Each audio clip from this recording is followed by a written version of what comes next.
is Lady Boulay, and I hope you're having a fabulous day. Thank you for your support. Thank you for subscribing to the channel. Thank you for your thumbs up, for your comments, and thank you for sharing the videos. Thank you for all you do to support the channel. And yes, we are commanded to love one another, whether we want to or not, or whether we agree with each other or not. Well, this migration situation in the United States has absolutely gotten out of hand, and it's really frustrating everybody, and people are really kind of at their wits' end. If you don't live in a city that's being overrun by migrants, you're looking back saying, is it going to happen here? Is it going to happen here? And the administration in Washington doesn't know what to do with all of these migrants, these asylum seekers who are leaving their countries because they're in danger. Well, I have a solution for the United States government, and I'm going to offer this information for free. I'm going to do it free. Now, if anybody else was offering this great information, they would charge something. But I am offering it free. But let's talk a little bit about what the situation is with some of these so-called asylum seekers. Listen to this. Asylum dreams remain elusive for tens of thousands of migrants bused to New York. They hoped to find jobs. Instead, they found frustration. More than 50,000 migrants have made their way to New York over the past year, but many are no closer to having their asylum cases heard than when they arrived. Most are in the city's care, which could cost about $1 billion by some estimates this fiscal year. Mayor Eric Adams and others have called the cost for temporary housing, Medicare, and other support unsustainable. Well, yes, it's unsustainable at $1 billion a year. We have been doing it alone thus far, Adams said, and that must stop. He has called on the federal government to help and announced plans for an intake center that would better process migrants. Well, see, here's the problem right here. They came to New York on a bus from Texas. Now, if their case was urgent and the governor of Texas didn't take it on, why are you taking it on? Why didn't you have a plan? The governor of Texas told him he was sending those migrants to New York City, which is a sanctuary city. So they should have had some kind of plan in place when that man started sending those buses up there. And he didn't. So that to me was just plain incompetence. You don't let somebody send busload after busload after busload of people to your city, and you gotta house them and feed them and manage their behavior. Because now the situation is out of control. Those people are out of control. They're storming into malls and stealing and fighting cops and doing all sorts of things. So it was his responsibility to manage that situation. But I go back to my original point. If the governor of Texas did not see his case as urgent, as an asylum seeker, because those people pass through several countries before they get here. So, okay, you can't live in Venezuela, but look how many countries you have to get through from Venezuela before they get to the Texas border. And none of those were suitable for him. He had to come to the United States. See, that's the problem right there. So he started his trip in Venezuela.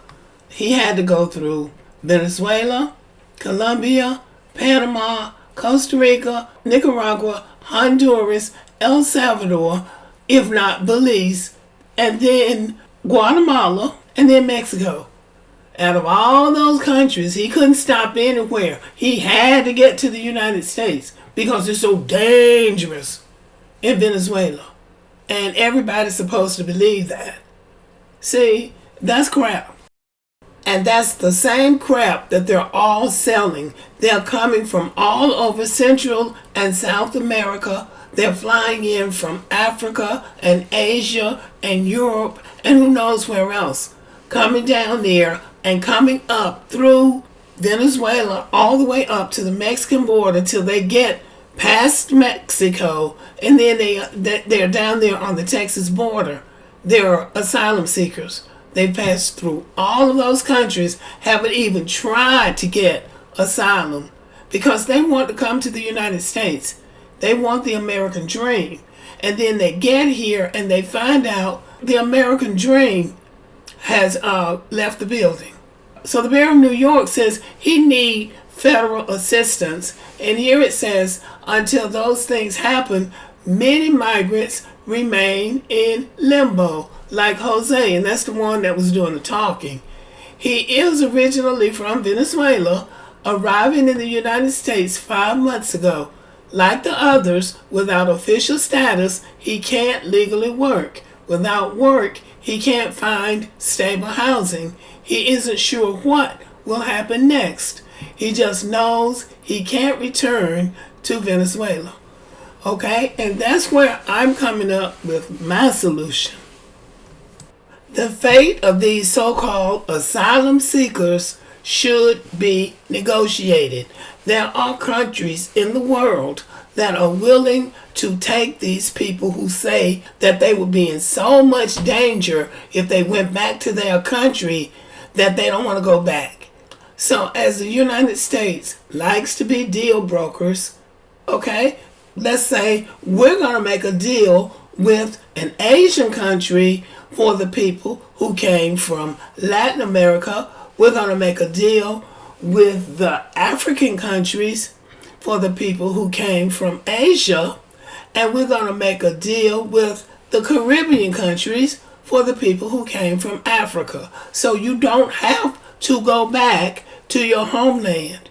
You can go to other places, and they should have several options of places that they can go, that they don't have to go back to their homeland, but they can go to a place where people have work, there are jobs there, and you can go there and be safe.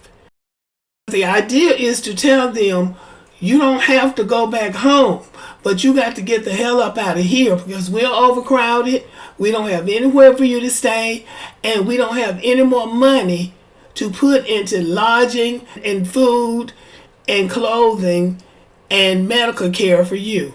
So you're going to have to go somewhere else. And that's that. And that needs to be made very clear because apparently nobody is showing any television. Apparently they're not showing anything on the televisions where they come from so they would see what the conditions are in New York and Chicago and Denver. It's cold up here now in New York and Chicago. And those people are living on the streets. And they don't have proper medical care. They don't even have proper sanitation. They're going door to door in New York begging for food and money. And they say that some of those shelters are very dangerous. They're fighting and committing crimes and doing such things as that. But they're scared to go home. But they're doing this kind of stuff up here. So this is totally unacceptable. And this is where this idea actually, I got this idea from England and the UK. So it's not original, but evidently nobody in the United States has thought of this. And I think it's brilliant. All of those people who are coming out of Africa and Asia, they want to live in Western. They really want to live in a white country. But those European countries do not want Middle Eastern and African immigrants in their country.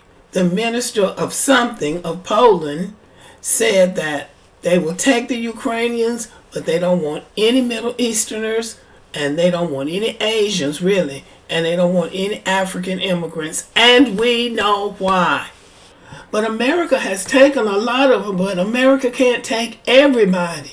So if it's so dangerous in your country that you can't go back to your country, go somewhere else. But you can't stay here because there's not room here for everybody. If all those people who say, well, America did this to my country and America did that to my country, well, the place for you to fight America is in your country where they're doing all those things to you. That's where you need to fight America. Okay, y'all, now, let me know what you think about my solution. Thank you for listening. Subscribe to the channel. Give me a thumbs up. Leave a comment. Share the video. And as always, have a great day.